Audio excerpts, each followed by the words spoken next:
Hi, this is Austin Ashbacker. Today I'm going to go over how to export a KML or a KMZ file from Vermeer Projects. So let's get started. From the main screen, you'll click File. From there you'll click Export.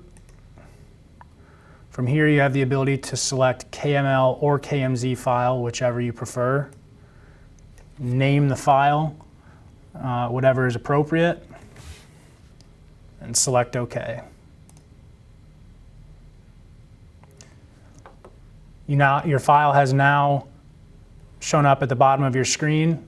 You are able to open this using Google Earth or any other software that you may use to compile KML or KMZ files.